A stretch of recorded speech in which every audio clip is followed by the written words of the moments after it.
New day, new adventure. Let's get to it. We're not going to be mountain biking. We're not going to be going and getting a new cat. Today's going to be more of a chilled back, laid back, relaxed little movie date night. So come on, let's get things started. And the first step is to do something about this beard because it is getting a little bit out of hand. What are you doing? Kova, what are you doing?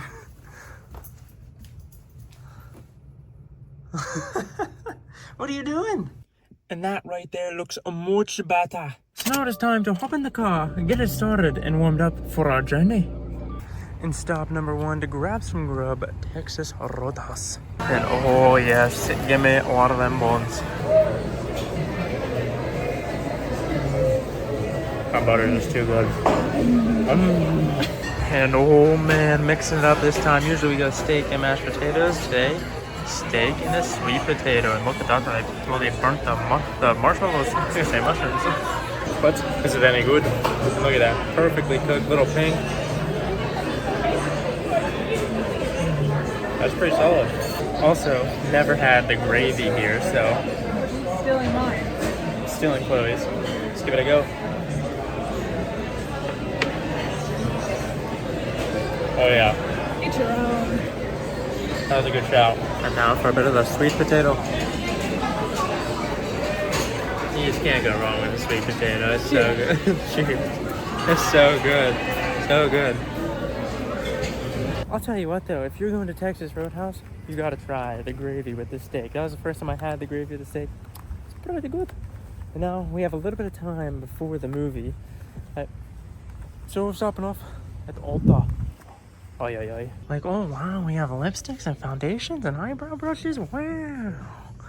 Change the speed a little bit, head over to Pecca since we have a tiny bit more time. Look at them, they're going bloody crazy. Little bearded dragons. Well hello sir. Okay, either I am blind or this is the greatest chameleon alive. I do see it. You gotta take a stop and look at the birds. A society fin. Look how tiny they are. And look at this thing, a ringneck parakeet that's blue. It's a big boy. It's like an entire society, and I just witnessed this guy climb the wall to get up there. Like, how you gonna get down there? Climb the entire wall all the way up over to there. It's insane. Oh, we made the jump. And now it's movie time. And we've made it to AMC. And last time we were here, it's absolutely pouring. Last time we were here, it was for Deadpool and Wolverine, and this place was absolutely rammed. It was opening night of Deadpool and Wolverine, and I don't think I've ever seen a movie theater so packed. Well, we got our drinks, we got the popcorn. I was looking for a movie poster, but they don't have one. But I believe we're going to an auditorium or a theater 5 to see It Ends With Us. Chloe said this is going to be a different vibe than Deadpool and Wolverine. Back out of the movie review coming once we get home, but now we gotta wait in the bloody traffic because there's only one way out of this parking lot. Home at last, and let's talk It Ends With Us. First off, I just have to say, I was super surprised. I was not expecting there to be that many people in the theater. I told you guys it was packed for Deadpool and Wolverine. This was a bit of a smaller theater because Deadpool and Wolverine was still playing in the big theater, but there was probably like 5 to 10 seats empty, and there's probably also about 4 to 5 guys in the entire theater.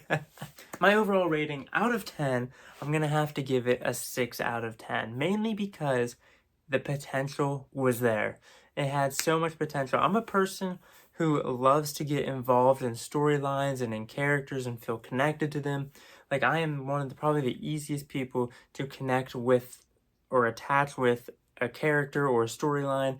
I could be walking by the living room. Chloe has something turned on, and I'll just stop, sit down, and end up watching 45 minutes of whatever she's watching because I just get involved with the storyline. I get involved with the characters, and I hate to say it, but this movie just didn't do that for me. It felt like it stayed at like a surface level and didn't go into that depth or into like the deep conversations or relationships or thought processes that it could have. It seemed like any time or any chance it finally did start to get into that deep conversations or a deeper element of the movie, the camera would pan up or pan away or fade to black, and it would just transition out of it. Now, this is based off of a book. I'm not sure if it's because of the writing of the book or because it was a PG-13 movie. I do think if it was an R-rated movie, it may have been able to captivate those feelings and emotions a little bit better. It was a 2-hour long movie, and I believe it should stay that